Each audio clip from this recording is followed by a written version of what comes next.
salesman has only one job: get them to sign on the line that is dotted. Copy is for closers, sell, or walk. And you look like an intelligent person. They say that the county of Arlington is the happiest place to live in the nation. But it is also the place with the highest rents in America.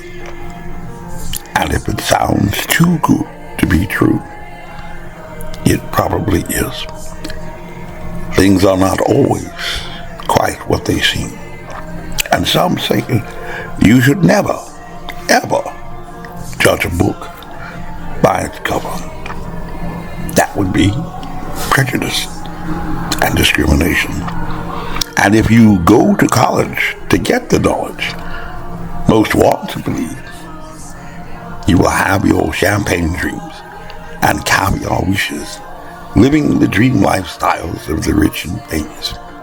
And maybe that is why 92% of kids in Arlington public schools say with hopeful little eyes, I wanted to go to college.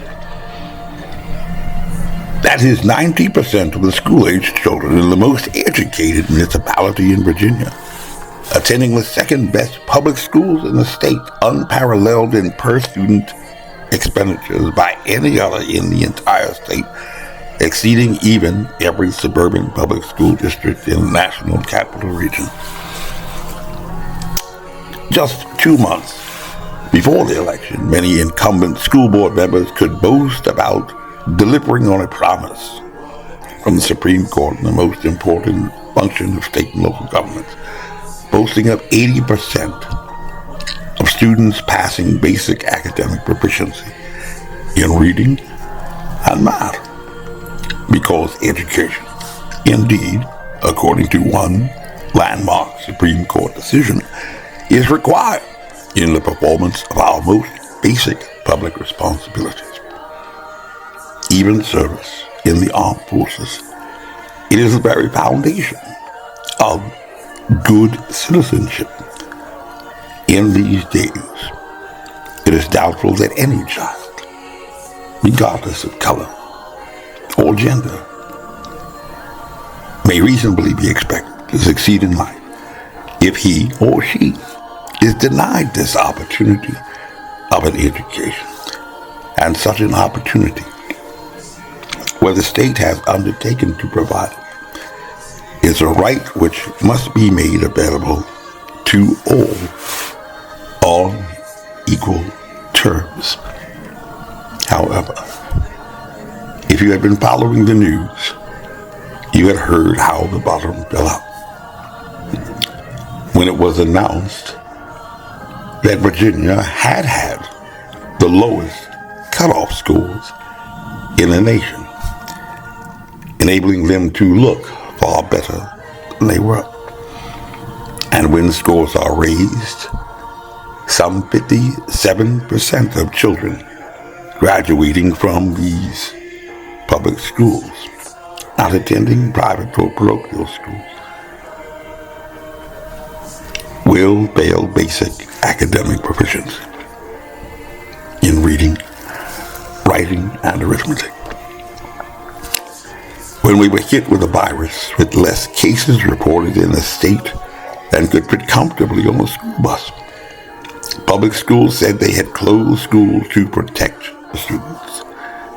And although parents had standing to challenge school board action, placing the decision under judicial review, not even one parent, custodian, or guardian claimed that they had an aggrieved child, like Reverend Oliver Brown had done for his little daughter Linda Brown in Topeka, Kansas in 1954, bringing that case all the way to the Supreme Court because he loved his daughter.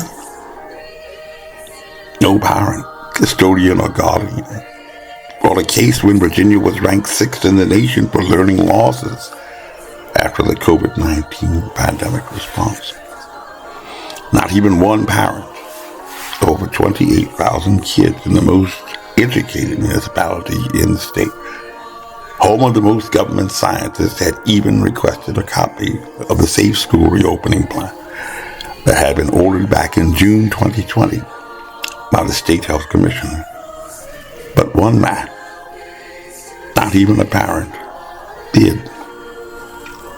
And that case was not even reported in the press. Like many other education issues currently in the press before an election, mostly about restroom facilities and extracurricular activities that have nothing to do with those 92% of kids who say they want to go to college. One man, not a parent, brought 2 cases on the COVID-19 response in public schools. Both are currently down in Richmond on appeal.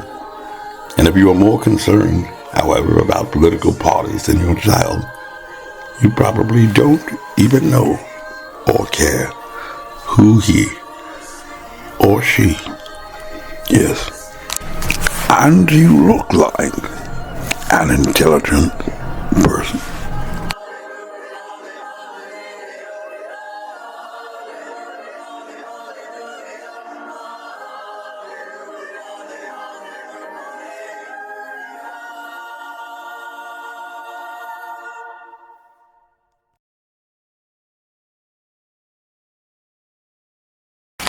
This message was approved by Major Mike Webb. Honest.